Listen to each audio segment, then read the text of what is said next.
Baik, saya akan mulai untuk pertemuan kita malam hari ini. Malam ini kita akan membahas modul 8 dan modul 9. Keduanya tentang primary tools. Namun modul 8 ini akan lebih banyak membahas alat-alatnya. Sedangkan modul 9 ini akan lebih banyak membahas tentang etika. Baik, saya akan mulai dulu untuk modul 8-nya. Modul 8 ini kita akan lebih banyak membahas tentang advertising atau periklanan. Apa sih yang dimaksud dengan advertising atau periklanan? Ini ada beberapa teori, beberapa pengertian dari para ahli. Untuk yang pertama dari Peter and Olson yang mendefinisikan bahwa periklanan itu merupakan penyajian informasi non-personal, entah itu tentang produk, merek, perusahaan, atau toko-toko yang akan dilakukan untuk perdagangannya dengan bayaran tertentu. Sedangkan Shim berpendapat bahwa periklanan itu merupakan komunikasi massa atau direct to consumer yang bersifat non-personal dan didanai oleh perusahaan bisnis.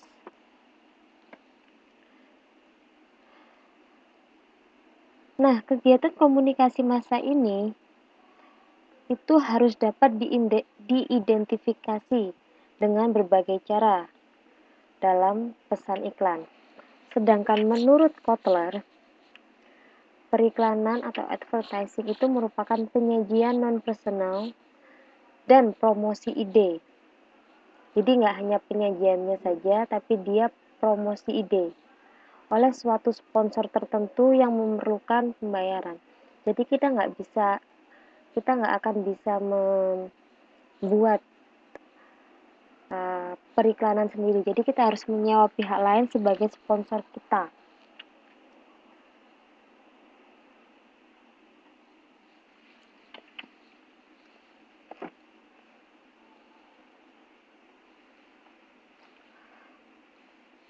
Nah, dari beberapa definisi yang telah saya kemukakan di atas, maka kita dapat mengambil kesimpulan tentang unsur-unsur yang tercakup di dalam periklanan.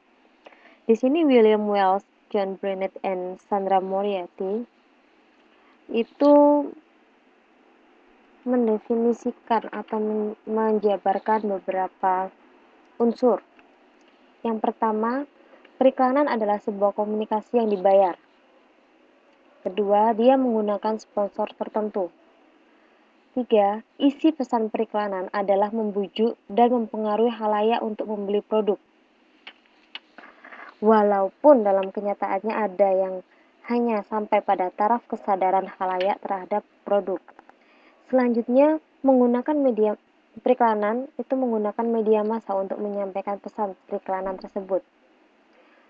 Periklanan sendiri harus bisa menjangkau sasaran yang luas dan dia bersifat non-personal karena menggunakan media massa.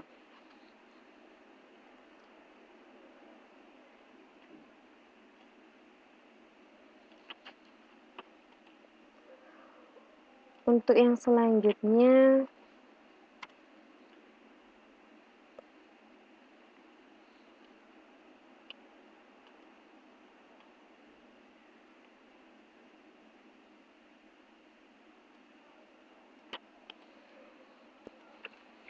yaitu tentang framework periklanan.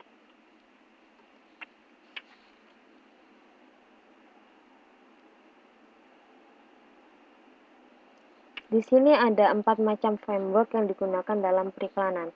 Yang pertama adalah the sales framework, the persuasion framework, the involvement framework, and the salience framework.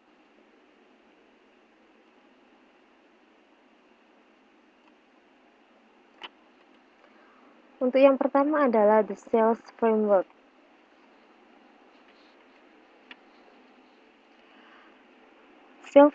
Sales framework atau kerangka penjualan merupakan pemikiran jangka pendek. Dia ini berdampak langsung pada penjualan.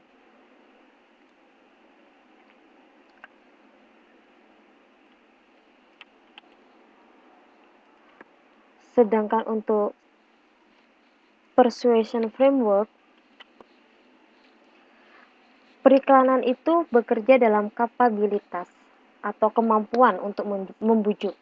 Ingat, persuasi, dia membujuk. Persuasi tersebut dipengaruhi oleh pergerakan pembeli secara gradual melalui beberapa tahap yang berurutan. Sedangkan yang selanjutnya, involvement framework atau keterlibatan ini merupakan dasar dalam kerja periklanan. Hal ini dilukiskan oleh anggota khalayak sasaran ke dalam periklanan. Keterlibatan melalui perkembangan produk merupakan konsekuensi dari keterlibatan dengan periklanan. Jadi periklanan itu nggak hanya akan berdampak pada penjualan barang saja, perkenalan si produk itu dan penjualannya saja, tapi perkembangan produk itu sendiri juga akan dipengaruhi oleh advertising. Karena setelah kita mengiklankan sesuatu, konsumen itu pasti akan merespon iklan kita.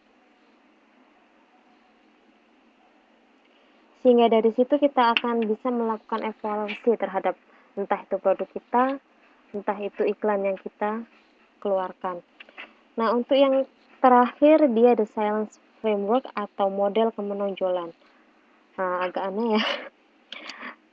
Framework yang terakhir ini atau model yang terakhir ini didasarkan atas premis bahwa periklanan dikerjakan oleh orang yang menonjol atau orang ahli, yang secara radikal berbeda dari semua periklanan yang lain dalam suatu kelas produk.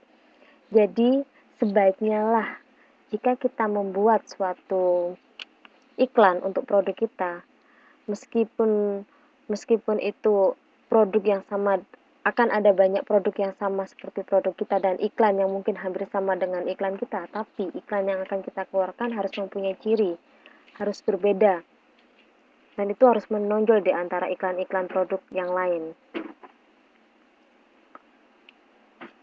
Nah, untuk yang selanjutnya adalah proses dari periklanan.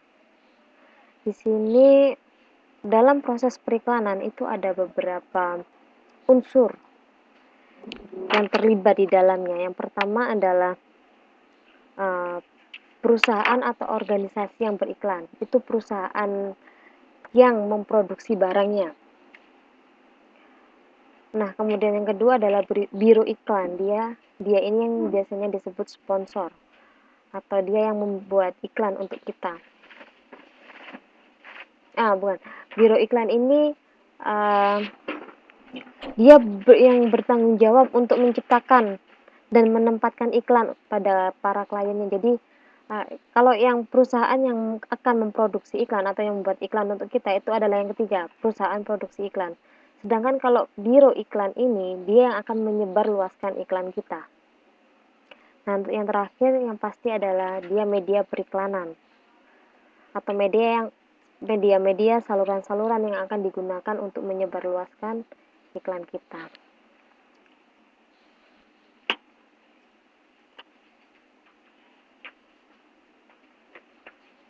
Yang selanjutnya adalah fungsi-fungsi dari periklanan. Ini ada beberapa fungsi, di sini ada 4.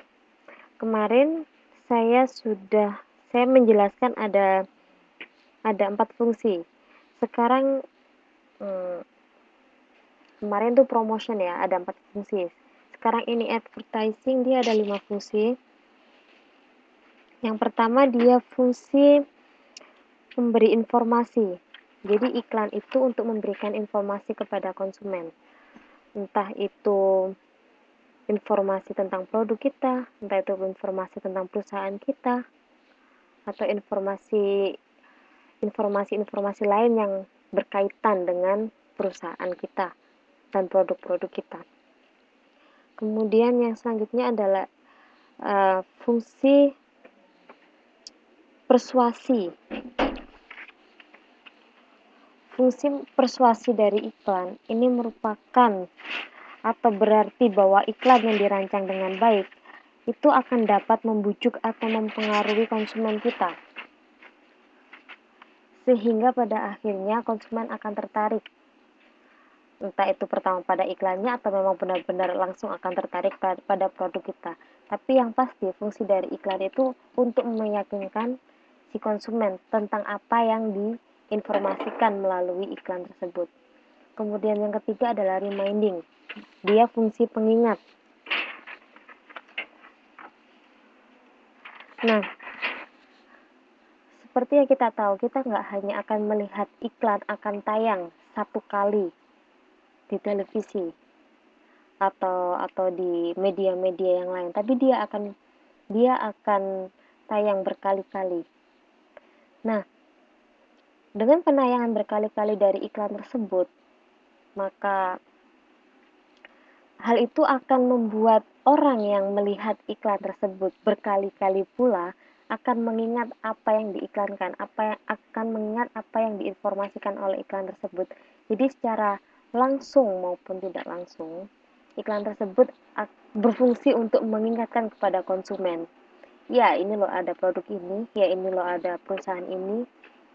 Oh ya, kamu mungkin sekarang butuh ini, jadi kamu harus beli ini. Nah, seperti itu.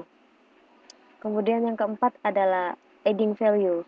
Dia fungsi penambahan nilai. Apa sih yang maksudnya fungsi penambahan nilai di sini? Sekarang iklan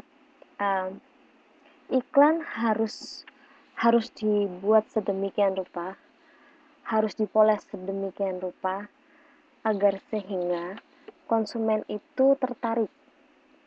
Pertama, memang mereka akan tertarik pada tampilan dari si iklan tersebut.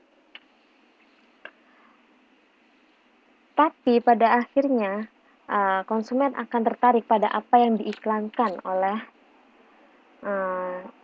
si iklan tersebut. Jadi, jika iklan yang kita keluarkan untuk menginformasikan produk kita itu bagus di mata konsumen, maka secara tidak langsung iklan tersebut akan memberikan nilai tambah entah ke produk kita atau ke perusahaan kita. Oh ya, iklan untuk produk ini yang dikeluarkan oleh perusahaan ini sangat menarik. Jadi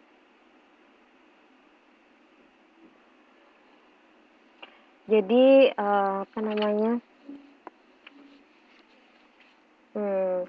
secara tidak langsung akan memberi nilai tambah kepada entah produk atau perusahaan kita.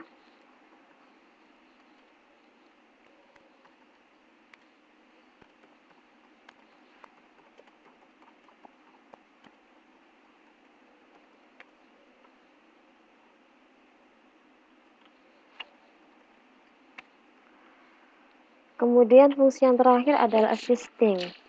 Dia fungsi mendampingi. Yang ini berarti bahwa melalui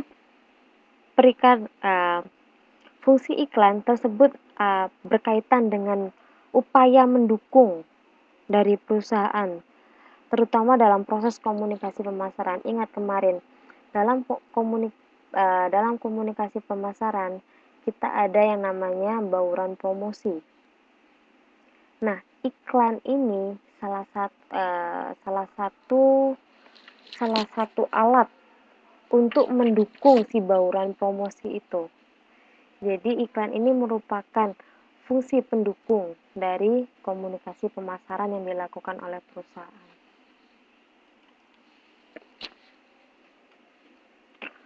Untuk yang selanjutnya adalah pesan dalam iklan.